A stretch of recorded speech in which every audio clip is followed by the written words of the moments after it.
It's that magical time of year for all parents. School's back in session officially, guys. We're in October and school is underway. I have to ask you as a parent, do you know what your child is being taught? You see, one of the things we all learned when our kids were sent home during the dreaded outbreak was there's some things being taught in schools that not all of us think are right or agree with. And just because we're in election season doesn't mean that's changed. In fact, you need to be more vigilant now than ever before about being involved in your child's education. Today on the Fallible Man podcast, I'm talking to Dr. George S. Maurer about critical race theory, what it is, how it's being input into your child's school system, what you need to know about it, and how you stand up against it if that's something you don't want your child involved in. Check out this thought from Dr. Maurer.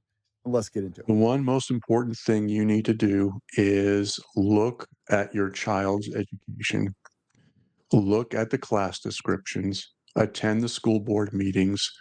If you are in a position to go to the classroom and volunteer at the school. And I know, some of us, we have two parents, both working full-time jobs, and it's difficult, but do what you have to make time and get involved with your child's education. Because when COVID hit and kids were home and lessons and teachers were talking through the computer in the home, parents were shocked at the things that their children were being taught.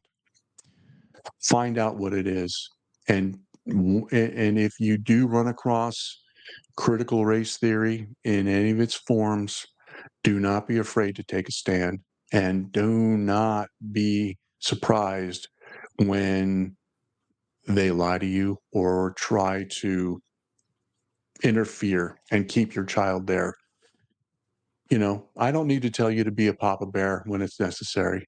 It may be necessary. Your child may be in a great school. I don't know, but they might not be. And you can't take that chance. Here's the million-dollar question. How do men like us reach our full potential, growing to the men we dream of becoming while taking care of our responsibilities, working, living, being good husbands, fathers, and still take care of ourselves? Well, that's the big question, and in this podcast, we'll help you with those answers and more. My name is Brent, and welcome to the Fallible Man Podcast. Welcome to the Fallible Man Podcast, your home for all things man, husband, and father. Big shout out to Fallible Nation. That's our longtime listeners, and a warm welcome to our first-time listeners. Hey, I know there's a lot competing for your attention, so from the bottom of my heart, thanks for giving us a shot. Be sure and connect with me at The Fallible Man on most social medias. I'm particularly active on Instagram. Let me know what you thought of the show. I'd love to hear your opinion. My name is Brent, and today my special guest is Dr. George S. Maurer, author, and so much more, but we're going to get into that. George, welcome to The Fallible Man Podcast. Well, thank you so much, Brent, for having me. I really appreciate it. I know your schedule is tight, and thank you for making room for me. Not a problem. I'm actually looking forward to today's conversation, but we like to start things on the light side. So how is your trivia skills? My trivia skills used to be much more honed than they are today. First of all, I used to pay a lot more attention to popular culture than I do now. A lot of popular culture tends to offend me, and well, I shouldn't say offend. That's not a good word. It gets under my skin. Let's just say that. And so I tend to stick to, as far as my television habits are concerned, I tend to watch things like Storage Wars and, you know, and, you know, Pawn Stars, things where they tend to stay away from politics, and you don't get that, you don't get a lot of woke culture kind of invading the storyline. So if I were to go on Jeopardy today, I would not do well. Plus, I'm almost 60 years old, so I you know I talk to somebody, and 15 minutes later, I can't remember who they are. So, I mean, you get to that age, where you just, what is that thing called again? A pencil. That's right. And you have, I'm already having senior moments, which should probably should worry me a little bit, but we'll get through it. So No worries. And to be fair, like I actually search for questions that I don't think you're going to get right. So that's full disclosure. Now, guys, if you want to No, skip the get to let's know you section, there's timestamps down in the description so you can jump forward to the meat of the show. But as you know, we like to get to know our guests just a little bit. So, George, here's your well, question. I'm more than happy to have a little fun. So let's go. What is Johnny Depp afraid of? Is it clowns, closed spaces, spiders, or heights? Ooh, well, if I could take the answer off of from outside of those four, it would be a future wife who does her business on the bed, but I would say clowns. From your choices, I got to go with clowns.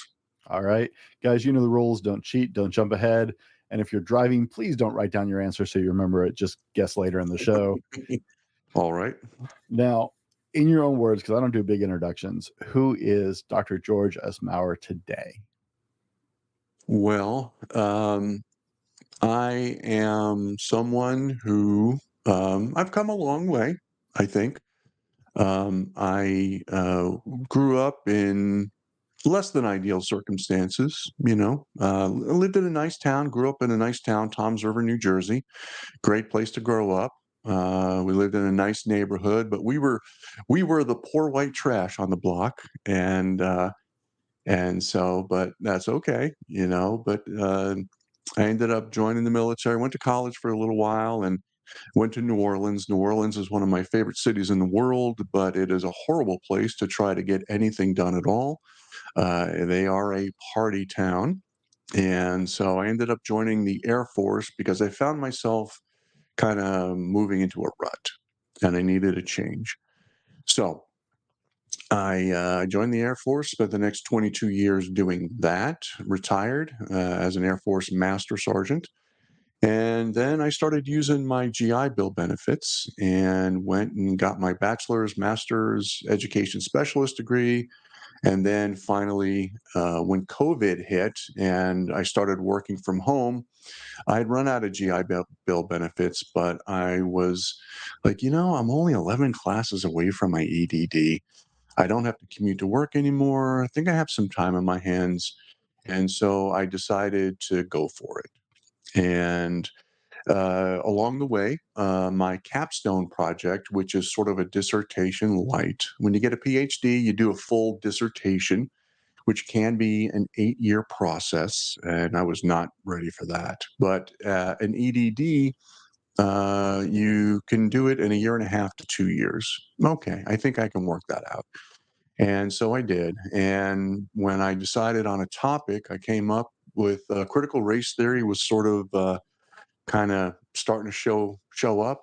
And so I said, you know what, I'm going to look into this a little bit. I wrote my capstone on critical race theory.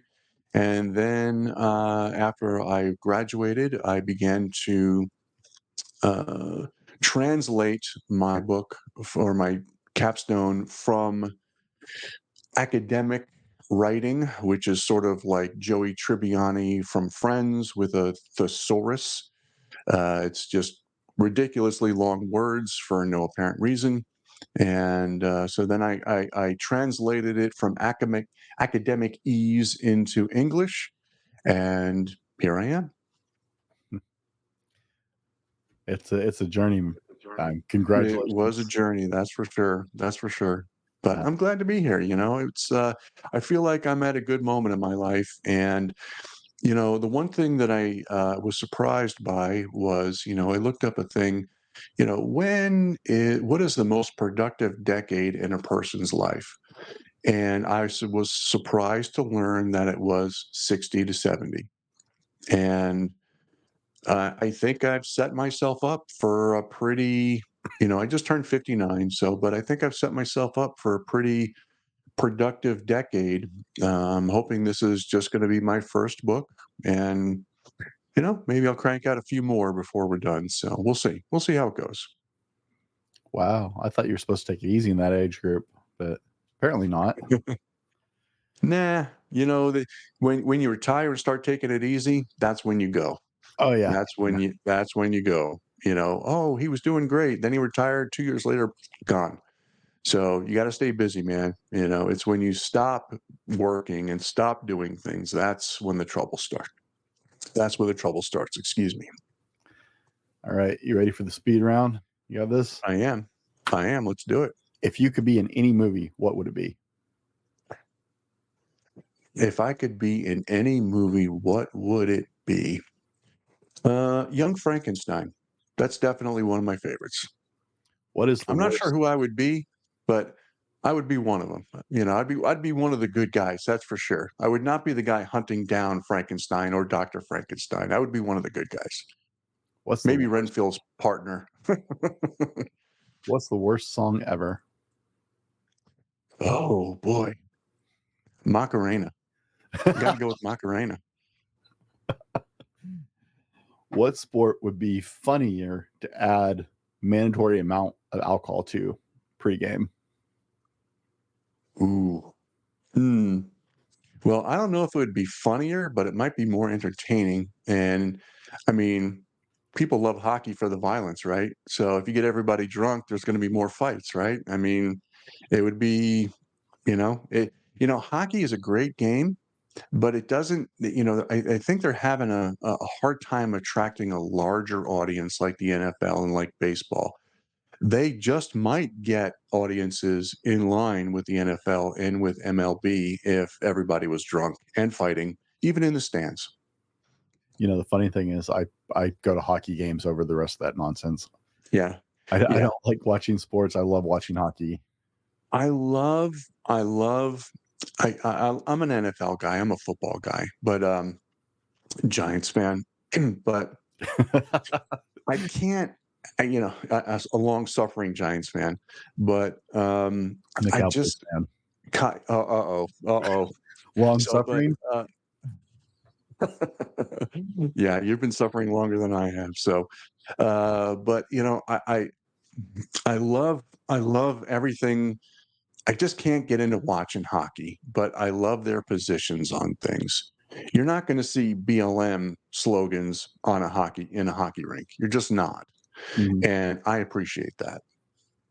I'd love to see football adopt line changes mid play, Mm, like that hockey, would be fun. just to see it try.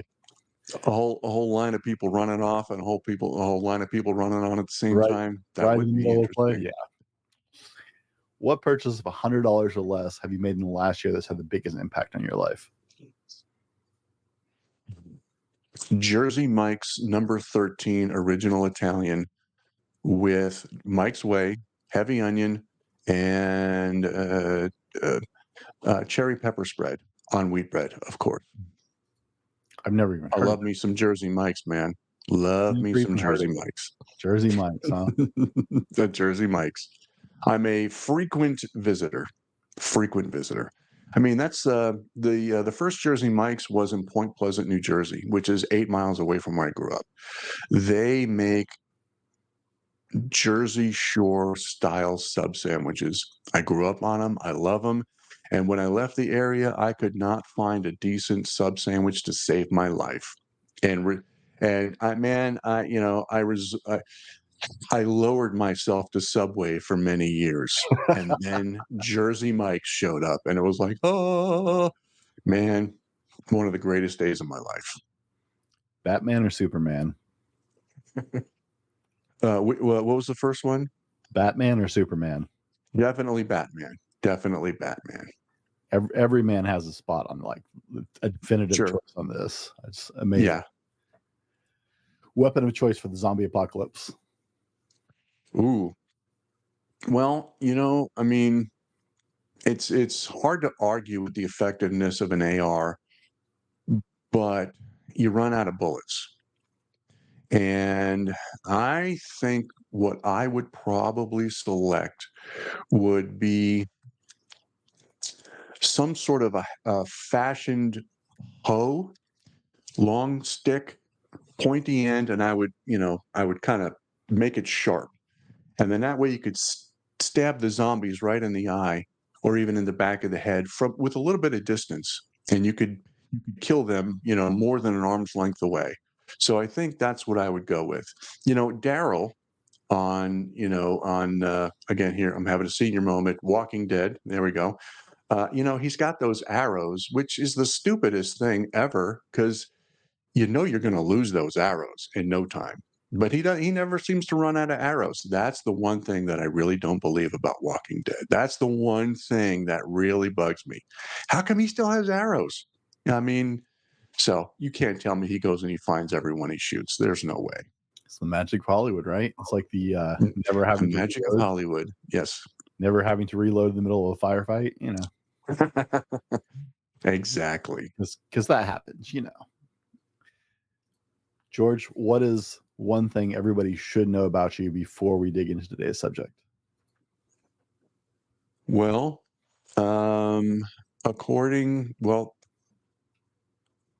looking at my social media presence and the reaction to me and my book on social media, I would like everyone to know that I am absolutely positively not a racist. When you come out against critical race theory, that is the one thing that CRT supporters do. So, first thing they say is racist, especially if you're a white man taking a position against critical race theory. And unfortunately, it is a very effective way to shut people up. But I have a little bit of a thicker skin. You want to call me a racist all day long? That's fine. Doesn't make me a racist. I'm not a racist. And I'm not going to let you bother me. It's not going to stop me. So, but I am absolutely not a racist.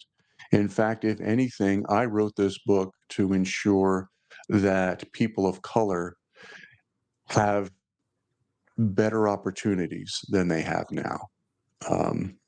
So I believe critical race theory and ethnic studies are not the same thing. Ethnic studies is the positive, healthy education, learning of one's culture. Self understanding is one of the most important things we can have to be successful in life. Critical race theory, unfortunately, is a tool where they focus relentlessly on the negative and the results, and they focus relentlessly on the negative in order to divide people based on race. And the worst thing about critical race theory is it's targeted at children, which, oh, anybody who messes with kids is on my bad list. And these folks are on my bad list. And that's why I wrote this book. All right. Guys, we've been getting to know George just a little bit. In the next part of the show, we're going to dive into critical race theory. You may have heard this talked about on the news. You may have heard it talked about as a hot subject. George's done extensive research on this and even wrote a book on it. And we're going to dive into exactly what it is and how it affects your life.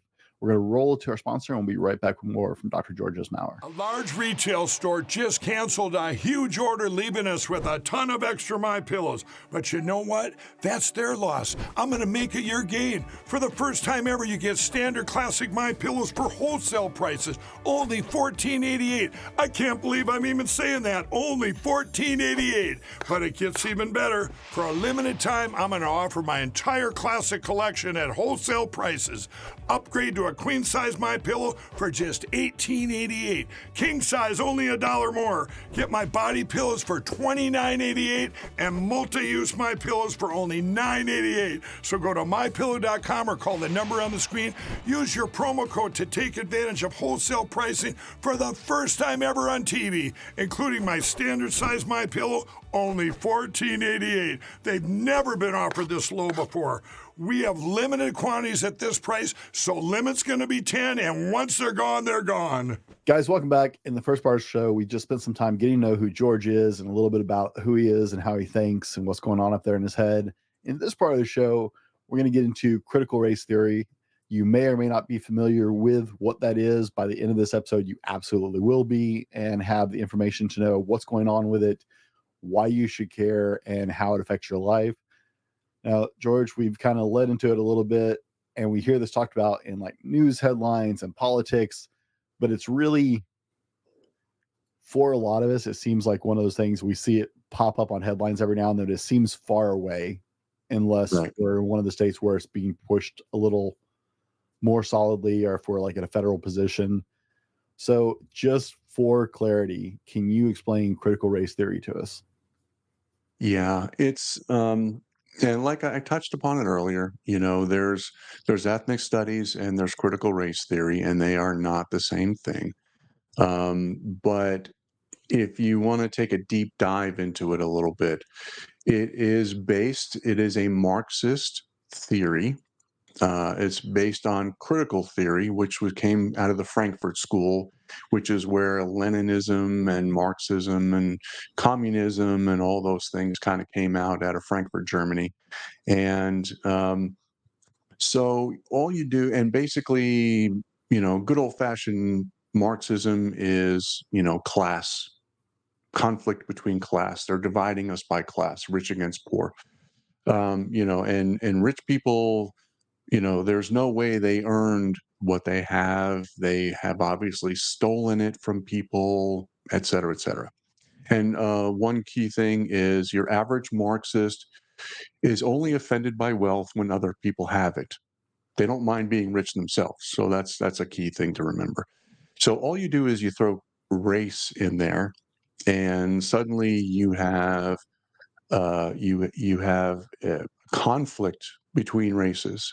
And if none exists, then chances are you go into your typical first grade classroom and you have some African American children and some Latino children and some Asian children and some white children.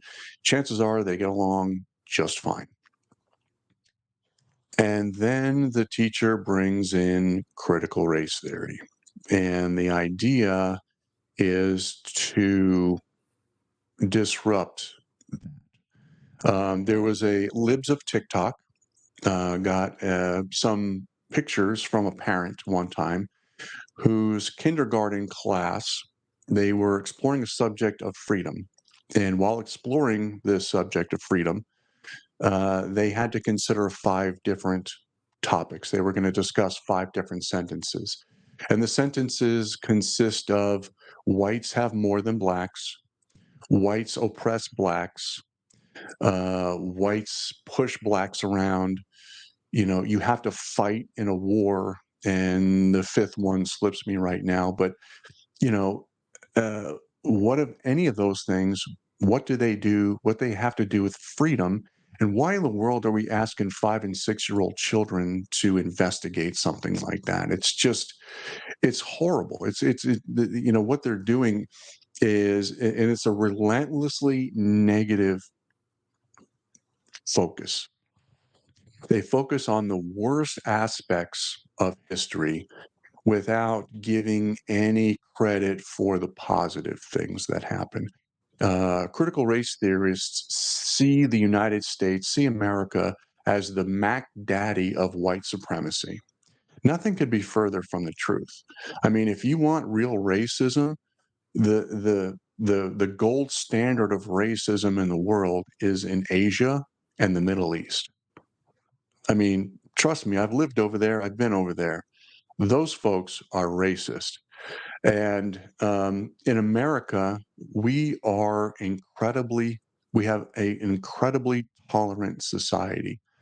Ethnic minorities in the United States are treated better than virtually any other nation in the world. And that's a message that we get lost on, because one of the major talking points, one of the major narratives is that America's racist. Everything about America is racist, and they're doing that to divide us. But again, CRT is a Marxist philosophy, a Marxist ideology, and Marxism seeks to take down capitalism, and that's what is inspiring all this stuff. Nationalism. America is a bad place because they want to create global socialist utopia, and one of the first things they need to do is they need to take out America and they need to take out capitalism. And until those things happen, there's never going to be a kumbaya Marxist world. They think they can solve poverty with Marxism. They think they can solve racism with Marxism. And so that's the inspiration behind all this. And what they are doing is they are dividing our children by race. And what they're doing is they're trying to create little activists who will grow up and fight against, see America as a bad thing. And you see that in colleges everywhere, but you also see it in K through 12 schools as well. You have these in North Carolina. They had a thing called the facts report, where some parents were complaining, hey, there's some weird things going on in my kid's school. And so they created a website. Lieutenant Governor Mark Robinson, who is running for governor right now, a African American conservative. So you could imagine the attacks that he receives. They have a special venom for African American conservatives. But he created this website, and parents were saying things like, my kid's teacher opens the class every day with "Good morning, my little activists. Good morning, my little comrades." And then there's something like the California Ethnic Studies Model Curriculum, which is mandatory for the class of 2030, already implemented in many of the school districts in the state, where part of the training, they have 33 sample lessons, and some of the sample lessons includes studying Black Lives Matter, studying their tactics, looking for new social issues to apply those tactics to. They're training little activists. And, the first time I read through that, it was like, well, first of all, they deny there's no CRT in it because the words critical race theory are not in the model curriculum. But I read through the first 600 pages myself personally, and I found nearly 600 references to CRT based tenets: marginalization, oppression, systemic racism. And it's that focus where they just everything that happens is racist. But anyway, they they take these kids and they have them volunteer for these organizations, and it's not youth participatory led something or other. I don't remember the exact title of that particular sample lesson, but they take these kids out and they put them in with these radicals. you know no one mentioned Antifa, but I bet you a couple kids are ending up working with Antifa and studying Antifa. It's crazy. And what happens with all this negativeness is you get something called the psychology of shame. And what happens is these kids, they get depressed, they become suicidal at times. And there was a CRT based reading program in Tennessee called Wit and Wisdom. And when the parents first started noticing what's going on, a group of them formed a group called Moms for Liberty, and they began going through the reading programs. The adults found themselves getting depressed by the reading that their children were assigned to do. If it can make an adult depressed, what do you think it's going to do to a child?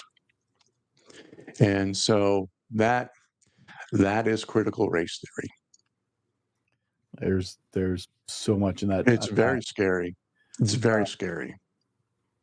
It's when I first heard of critical race theory, just a few simple explanation I was exposed to early on when it first started rearing its head. My immediate thought was like this idea that people are inherently racist from birth blew my mind. Mhm. Because like Exactly. so we live in a town that is 96% Hispanic. My Okay. child is a minority in we're homeschooling these days. Sure. My child was a minority in her school, but Like at our birthday party, one of her best friends is Hispanic, one of them is African American, one of them's white. I mean, Exactly. my children don't see colors. I actually had my daughter Exactly. ask me one time when she met one of her best friends at church. They had been friends for a while, several, I don't know, going on a year plus, and a year or so into their relationship, my daughter asked me very innocently, she's like, "Why does she look different than I do?" Hmm. I said, "Well, she has a different ethnic origin than you do." But Mhm. I couldn't help myself. I hit the Morgan Freeman Robin Hood moment. I said, Yeah. "Well, baby, God loves color. God loves all kinds of colors, and Mhm. you know, He likes a little what it, uh, what is the line? Oh, and you know what? If I hadn't even said it, I totally pull it off the top of my head Yeah, because that's it okay. cracked me up, But and I get your point. I get your right, point. Right. She probably didn't even notice and yeah, that for they over a were year, different colors for the and longest time. she took that And then explanation and was like, "Oh, okay, cool." Yeah, right? It that's it. wasn't an It's issue. She over. just finally Yeah. noticed, "Hey, we look a little different." But so what? But Right? so Yeah. what? Who cares? No Oh, one yeah, cares. she didn't care at all, Well, right? these One of her people good do. friends. These critical race theorists, they care. But your average child, they don't care. The wit and wisdom moms for liberty folks, one of the things that started it was her little girl, Miss Steenman, Robin Steenman, I think her name is. But her little girl used to play with children of all races. Mhm. Never even noticed. Oh, the boy in the blue sneakers. Oh, the girl in the yellow shirt. That's Right? how she recognized them. Then she saw one 13-minute CRT video. Suddenly, everybody became that black girl, that white boy, that this, that, and the other. They stole that child's innocence in 13 minutes. And that was the beginning of the Moms for Liberty. You probably have heard of them. They're nationwide, and but that's what this does. That's what critical race theory does to children. And again, anybody who comes after kids, and Marxists always come after the kids. Even back in the old Soviet Union days, they taught kids to be loyal to the state, even to the point of if they noticed their parents doing something against the state to report them. And a lot of them did, Mhm. you know. I mean, they're young and impressionable. And, and I have friends, one friend of mine that I grew up with, her husband is a cop, and she owned a hair salon for many years. Successful, sent their children to Miami, Miami University and Virginia Tech. Very expensive, but they were in a position to do it. And they're shocked at what there is coming back to them in the condition that their children are coming back to them. They don't like the police. They want to defund the police. And capitalism is the most horrible thing in the world, and America is the most racist place in the world. And I remember her saying to me, looking at her daughter and go, "Where do you think all the money to send you to college came from? The police and capitalism, you know." And I'd like to remind you of that, young lady, kind of thing. But it's kids are impressionable, and it's not difficult to mold them in ways that are horrible. And that's what this does. This is part of the reason my children no longer go to public school. I If know you're in a a lot of position to do it, absolutely. But the thing is, not everybody is. Most people aren't. They can't take their kids out of these schools because they can't afford it. oh, yeah, So they're no, stuck. They're and stuck. what grieves me is I know a lot of really great teachers, like, individually, just Hmm. really Hmm. great teachers Of course. Of who would course. never willingly or knowingly teach anything like this, but this and other pervasive ideas are bleeding into schools so rapidly. Hmm. So Yes, they are. drive this home for us as far as men, because I have a predominant audience of men. Mm. Okay. Paint us a picture. How is this impacting our world that men should step up and do something about it? Well, as a man, your first duty is to protect and provide for your family. Just that simple. And so, as part of your duty to protect your children, you protect them from all things which will harm them. And this will absolutely harm them, especially, it doesn't, it harms white children and it harms children of color. No one is exempt from the harm, from the negative effects of critical race theory. And so, I mean, it's no different than some strange person coming over and putting their hands on your child. I mean, you, you need to stand up and fight back. And one of the things that my book does is it has a number of suggested tactics how to fight back. It's in the title, Critical Race Theory in Your School, How to Fight Back. And I give some suggested tips for fighting back. And one of them is to well, first of all, you got to understand the key words. You look for words like oppression.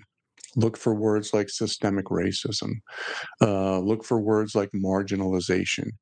Those are the words that are indicators of critical race theory.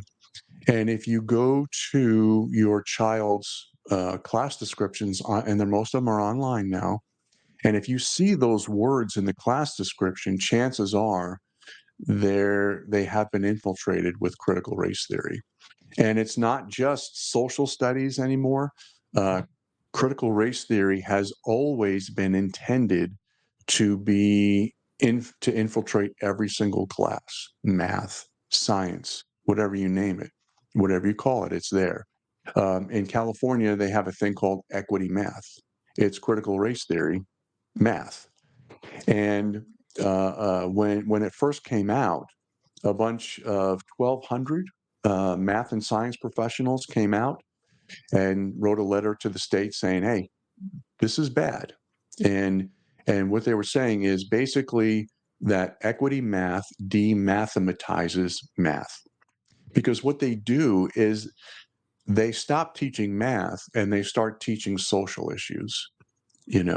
Dance class stops teaching dance and they start teaching social issues. Let's explore blackface for the next week, instead of learning basic dance steps. And that's what critical race theory does. And again, this was in North Carolina in the facts report. Parent was complaining, my daughter is not learning the basics of dance. And that's why I put her in this class, because she loves dance. Instead, she gets 5 days of explanation of why blackface, an old Hollywood standard, was bad. I mean, I can tell you that in 3 seconds. Done. Okay. Yeah. It was a bit racist for white people to walk around in blackface. Well, not a bit. It was all right. It was very racist. That's fine. Let's move on. How about we get back to dance now?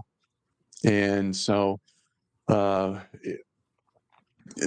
are the things you need to look for. And if you recognize them, you need to stand up to them and expect to be lied to. Many times, school administrators and teachers will say, we do not teach critical race theory. But if you do a little bit of investigating, you find they actually do teach critical race theory. We had one parent, going back to North Carolina again, one parent, cop, religious, Christian, and his son came home from school one day crying, very upset, because the critical race theory teacher was explaining that the police need to be defunded, that police are racist, and that they unfairly pick on minorities, and and anti-religion, of course, that goes without saying. They're always attacking Christianity, and he came home crying. So the father started asking questions. He went to the teacher, and the teacher goes, "Well, we don't teach critical race theory, but this particular class is mandatory. we can't take your kid out of this class. That's what the father was saying. I want my child out of this class. And so then he went to the principal. The principal goes, I'm sorry, it's a mandatory class. We can't take your child out. He needs it. Went to the school board. School board said, no, I'm sorry. This is a mandatory class. There's nothing we can do. Then he said, okay, show me the curriculum for this class and show me the state mandated requirement for this class that says I can't take my kid out. I want to see it. Where is it? And the school board, oh, it's right there on the website on our curriculum. It's right there. And of course, he looked and there was nothing there. Nothing that said his child had to sit there and listen to stories about how his father was a racist, you know. But keep digging. Don't stop. You will, I mean, and eventually they had to relent because there's nothing on the books. There's nothing there that said he had to take that class. You're lying to me. So I want him out. And eventually they have to relent. But they will make it difficult for you. Don't be surprised by that. Would you advise parents to attend regular school board meetings? Absolutely. I would advise parents to not only attend school board meetings, but I would advise parents to attend school if they are in a position to do it. Go to the classroom, find out what they're teaching your children. Always, always, always. I know in Washington State, where I live, one of the things that parents like myself on the more conservative side of the argument are fighting is the new sex requirements as far as teaching sex ed and what they're teaching our children about sex in school. Yeah. That has become front and center for us as well. And so I already recommend to parents that they should be attending those meetings. But man, as a dad, guys, you need to be involved, deeply involved if your children are in school. Yeah, I'm sure without even looking at one written word of this policy, whatever it may be, I already know what it is. They are teaching inappropriate content to children. They're probably teaching first graders how to masturbate, how to have anal sex. And that's something that's going on across the country as well. And yeah, dads, parents, moms as well, man. You need to get in there because these people, the people who are driving this, and again, there's the vast majority of teachers, they care about your kids. They do. They really do. But the agenda it's mind-boggling. Why would they want to do this to kids? And there are circumstances where there's a thing called in loco parentis, which is Latin for in place of parents. And there's a lot of teachers out there who feel that if you as a parent don't agree with their liberal ideologies, that it's okay to step in between the parent and the child. In certain cases, and I can't remember the school or whatever it was, but there was a case, and it was probably happening across the country, where a little boy, let's call him Bobby, used to go to school, and he decided that he wanted to be a girl. So without telling the parents, little Bobby would go to school. He would go into a room and become little Sarah, put on a dress, spend his day at school as little Sarah. And then before going home at the end of the day, he would change back into his little Bobby clothes. And the parents were 100% unaware that this was going on.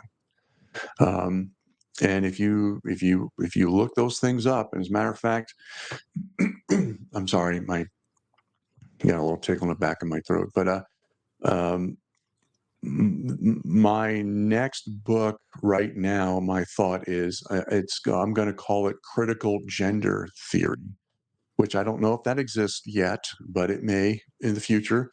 But it's how schools are doing a number of inappropriate things concerning gender and sex with children. And but again, it's the psychology of shame, introducing inappropriate topics to children who are obviously not emotionally mature enough to handle it.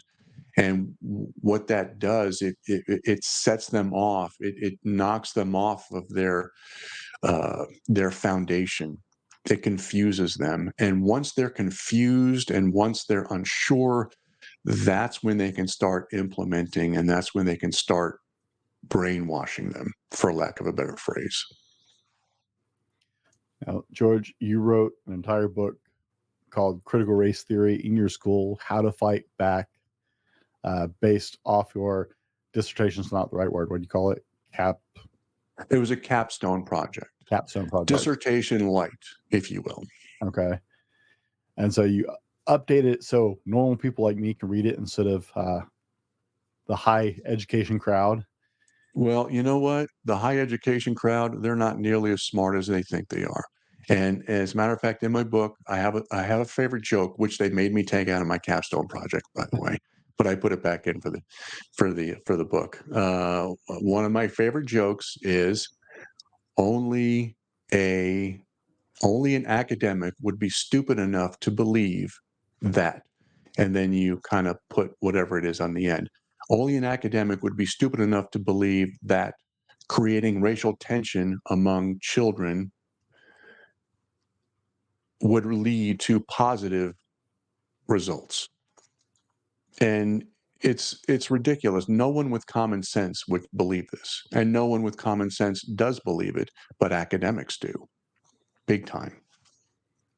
Now, dads out there, and everybody for that fact, this is something that you need to be aware of. This is something that you need to be considering and how it's impacting the world around you.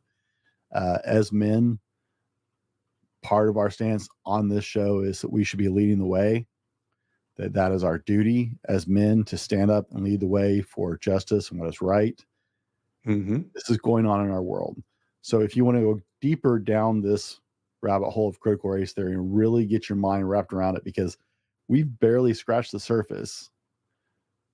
Dr. Maurer's book is available on Amazon. We'll have links in the description, of course, and in the show notes, whatever platform you're joining us on today, so that you can find that book and you can go down this rabbit hole. You need to be aware of what's happening in the world around you and how that's impacting your community, your family. George, what is next for you?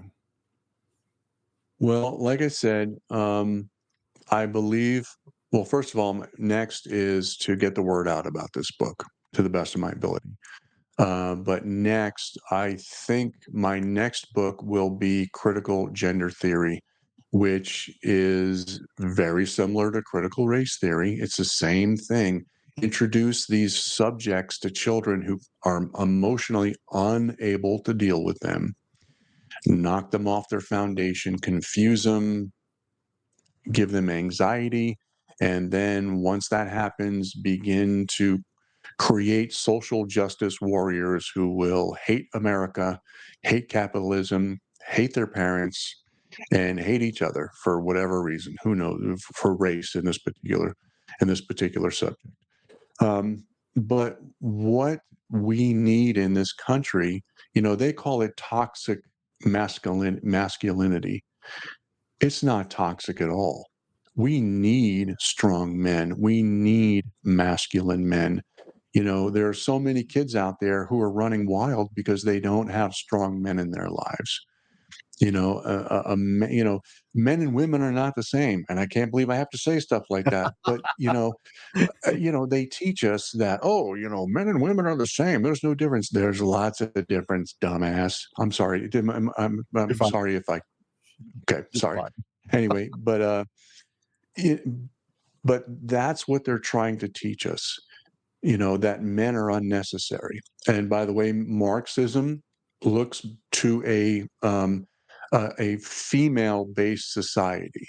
They see a male-based or a male-led society, and I guess we're not really a male-based society, but strong men in the family, they see that as the problem. That's what led to classes. Because men built farms, which meant property, which meant, that's where white racism originated and all that kind of stuff. So they want to go back to a female based society where fathers don't matter. Children don't even know who their fathers are half the time. And they say, oh, well, we were hunter gatherers. That's how it was. And it was great for 10, 15, 20,000 years. And then we started agriculture, and that's when men took over, and that's when the problems began. That's what these people think. It's crazy. And children need a strong father and a strong mother to be their best as they grow up. This is not rocket science, but it is a surprise to academics. Again, we get back to my old joke. Only an academic would be stupid enough to believe that a child is just great without a two-parent family. Two-parent families are the best place to raise children. No one with common sense can debate that issue. George, if people want to connect with you outside of your book, where is the best place to connect with you? Well, I do have a website, or I'm sorry, a Facebook page titled Critical Race Theory in Your School, How to Fight Back by Dr. George Maurer. That would be a good place to reach me. But also, you can also tune into some of the conversations that are going on my page. And Brent, you mentioned one, before we started talking a little bit. They're funny. I think they're hilarious. I have a number of liberals who think they're hurting my feelings by calling me names, and you know, and I'm having a little fun with them. And again, if it's okay, I had one person who said, you need to take this book and stick it sideways up your ass. And I like to have a little fun with them. And my response was, well, as a doctor, I cannot recommend that type of behavior or that activity, because it's probably not best to stick a book sideways up your ass. I'm not a medical doctor, but you don't need to be a genius to figure that out. So have a little fun with them. But for the most part, I engage them to a point and then just kind of let them go. I mean, you're wasting your breath with a lot of people, but you may find some of the conversations rather humorous. I know I do. I enjoyed it when I was getting ready for the show. I had a good time reading through some of the idiots. Good. I'm glad. It makes people, like, the minute I start reading stuff like that, it's like, oh, I should really pay attention to what this person's talking about, because there's validity to it now. When you have that much criticism, the flak is always worse. Right. In the military, we say the flak is always worst when you're over the target. And I seem to be directly over the target, according to my Facebook page. That's for sure. Now, guys, I know you're all really concerned about this. What Johnny Depp is truly afraid of. And George, you said clowns. You're absolutely right. That is the answer. Which is impressive, because spiders generally on like the global fear list, it's public speaking, death, and spiders. Like those are the top three. Yeah. Well, don't give me too much credit. It was an absolute guess. I mean, I had no reason to choose that except it was first, so I chose it. So don't be too impressed by my answer. I know I'm not. I like it. I like it. I actually have a few friends who are afraid of clowns. I didn't know that was a thing until I found out one of my friends was like terrified of clowns. I'm like, really? Yeah. It turns out my older brother is too. So who knew? That's I had the same reaction when I heard about people being afraid of clowns. People were afraid of clowns, huh? Okay, whatever. All the things we find to be afraid of. George, wrap us out. If our listeners heard nothing else today, what is the one most important thing you want them to hear today? The one most important thing you need to do is look at your child's education. Look at the class descriptions, attend the school board meetings. If you are in a position to, go to the classroom and volunteer at the school. And I know Some of us, we have two parents, both working full-time jobs, and it's difficult, but do what you have to make time and get involved with your child's education. Because when COVID hit and kids were home and lessons and teachers were talking through the computer in the home, parents were shocked at the things that their children were being taught. Find out what it is. And if you do run across critical race theory in any of its forms, do not be afraid to take a stand, and do not be surprised when they lie to you or try to interfere and keep your child there. I don't need to tell you to be a Papa Bear when it's necessary. It may be necessary. Your child may be in a great school. I don't know, but they might not be. And you can't take that chance. Guys, for myself and Dr. Maurer, thanks for hanging out with us today. Be better tomorrow because of what you do today. And we'll see you on the next one. This has been the Fallible Man Podcast, your home for everything man, husband, and father. Be sure to subscribe so you don't miss a show. Head over to www.thefallibleman.com for more content and get your own Fallible Man gear.